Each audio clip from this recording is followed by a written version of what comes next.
परमेश्वर का वचन शुद्ध सोने सा ताया हुआ है। जब हम बाइबल पढ़ते हैं तो उसे अपने वचनों पर खरा पाते हैं। परमेश्वर का वचन कहता है कि वह बांझ को घर में लड़कों की आनंद करने वाली माता बनाता है। और पिछली कहानी में हमने देखा कि एलीशा नबी ने कैसे सुनेमिन स्त्री के लिए भविष्यवाणी की और उसे एक पुत्र हुआ। परमेश्वर ने सुनेमाई स्त्री के जीवन में अपने वचन को पूरा किया। उसे परमेश्वर के दास की अच्छी सेवा करने का प्रतिफल दिया। सुनेमाई स्त्री के जीवन में खुशियां आ गई, लेकिन उस स्त्री के जीवन में फिर एक संकट आता है और परमेश्वर उससे भी उसे बाहर ले आता है। कहानी में आगे बढ़ने से पहले आप चैनल को सब्सक्राइब करें और वीडियो को लाइक करें, और अगर इन वचनों पर विश्वास करते हैं तो कमेंट में आमीन जरूर लिखें। अब कहानी में आगे बढ़ते हैं तो यह वचन हमें बाइबल में दूसरा राजा की किताब के 4 अध्याय के 18वें पद में आगे मिलता है। बाइबल बताती है कि परमेश्वर की दया से सुनेमाई स्त्री को एक सुंदर बेटा मिल गया था।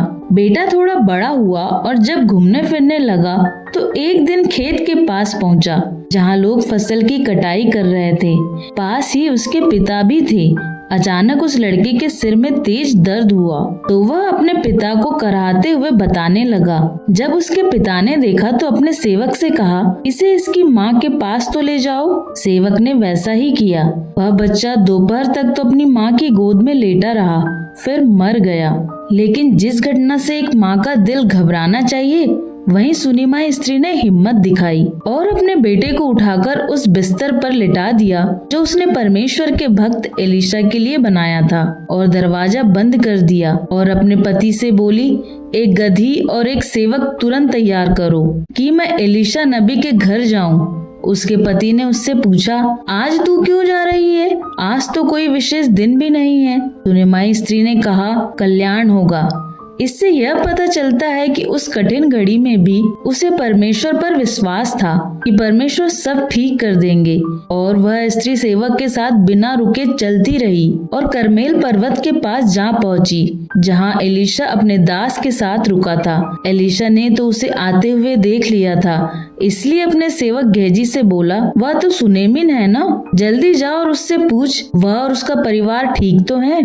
गेहजी के पूछने पर तो सुनेमिन स्त्री बोली, सब ठीक है, लेकिन पहाड़ पर चढ़कर परमेश्वर के दास के कदमों में गिरकर रोने लगी। तब गेहजी उसे हटाने की कोशिश करने लगा, लेकिन एलीशा ने उसे मना किया कि वह परेशान है। परंतु एलीशा पर परमेश्वर की ओर से अब तक यह बात प्रकट नहीं हुई थी।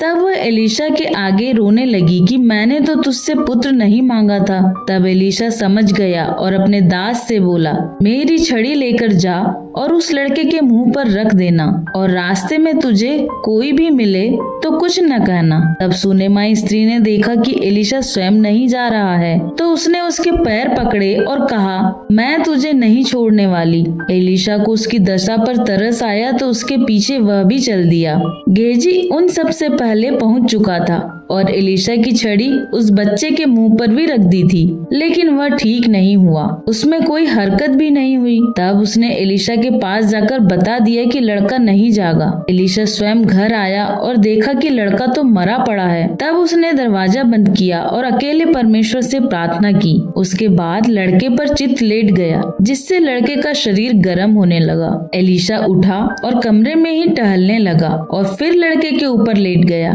तब जाकर लड़के ने छींका और आंखें खोल दी। एलीशा ने गेहजी से कहा, सुनेमिन को बुला ले। सुनेमिन स्त्री अंदर आई और अपना बेटा जिंदा देखा तो परमेश्वर के दास के चरणों में गिरकर दंडवत किया और परमेश्वर का धन्यवाद दिया और अपने बेटे को उठाकर ले गई। इस तरह परमेश्वर ने एक बार फिर उसको बड़ी आशीष दी। मरे हुए इकलौते बेटे का वापस से जीवित हो जाना कोई आम बात तो नहीं, और इतने बड़े कष्ट को खुशी में केवल परमेश्वर ही बदल सकता है। इसके सिवा कोई नहीं जो यह असंभव सी बात को संभव करे। परमेश्वर इन वचनों के सुने जाने पर आप सबको आशीष दे।